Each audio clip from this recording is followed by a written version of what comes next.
Happy Friday, Facebook. I hope everyone's having a great day. There are a bunch of people in my house, so I decided to come out here to do my Facebook Live and come talk to you guys about like my best tips on clean eating. My arms are shaking. I should have figured out a way to set up my phone before I went live, but here I am. So if you're jumping on, say hi, let me know where you're coming from. It has been like a week since I have done a Facebook Live, and I didn't get to do my Ask Ashley this week, but I've been getting a lot of questions about tips on how to start eating cleaner, how to just start eating better. I feel like that's where people struggle a lot with. I hear a lot of people say that they got the workouts down and all of this, but they just can't seem to grasp the nutrition part, which is the biggest struggle for myself also.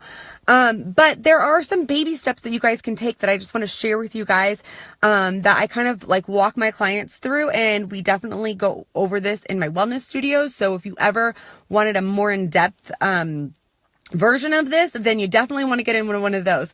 I'm not opening, I have one that's open up right now if you guys want to get in, but I'm not opening up a new one until May 6th. And that one's going to be a 60-day group. It's going to be a lot of fun. So if you want to get into that, just let me know. So here are my tips. So again, I hear a lot of people struggle with eating clean. They don't like vegetables. They don't like these things, but let's just take it like in baby steps instead of jumping in full force, like diving into a meal plan, and it could be so overwhelming. So instead of making it overwhelming, what I like to do is first, let's start off with, what are you eating now? Do you really know what you're eating now?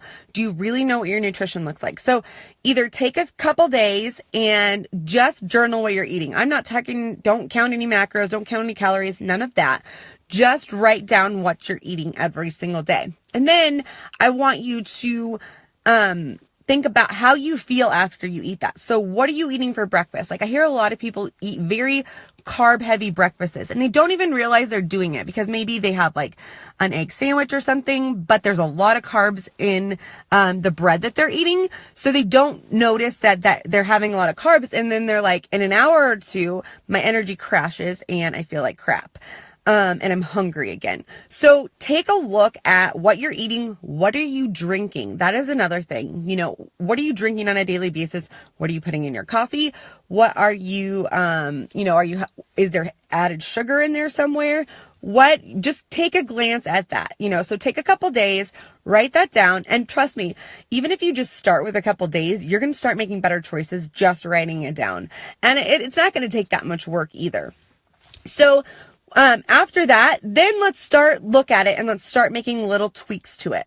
Instead of jumping in all at once, maybe, like I said, maybe you're having a bagel for breakfast. Instead of a bagel, let's go with some like scrambled eggs, maybe with some spinach or something like that, to really get your insulin levels steady, and that way your energy is not dropping.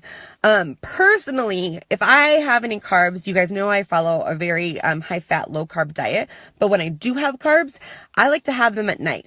You pretty much need to erase everything that you've ever learned about eating because we were taught very wrong, and I've done a lot of research on this.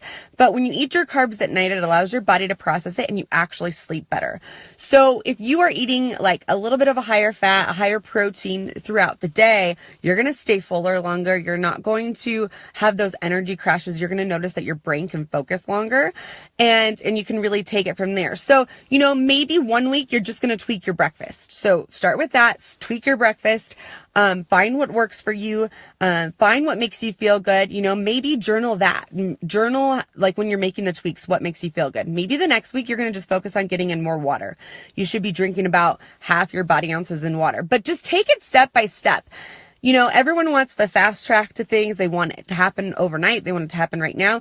But I promise you that if you take it just step by step by tweaking little things over a month, you're going to see a drastic change, and you are going to have created habits that are going to stick with you. When you go into something where you're going like, pretty much like balls to the wall, in it 100%, you don't really create those habits because you feel restricted. So we don't want you to feel restricted. We want to just add these things in slowly so that they become habits and you don't feel restricted, because once you start making changes with your eating, your taste buds are going to change and you're going to start wanting healthier things.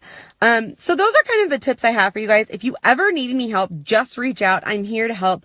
I have free groups that go on each month. I have more intense groups where you are going to get a workout plan, superfoods, nutrition plan, and I walk you through these steps so that you create these habits that stick with you even after the group is over. And no matter what, when you sign up with me, I'm your coach 100%. I'll never go away. So if you're looking for someone to support you in this journey, then just send me a message and we'll get you started. I hope you guys have a great Friday, and we will talk to you soon. Bye.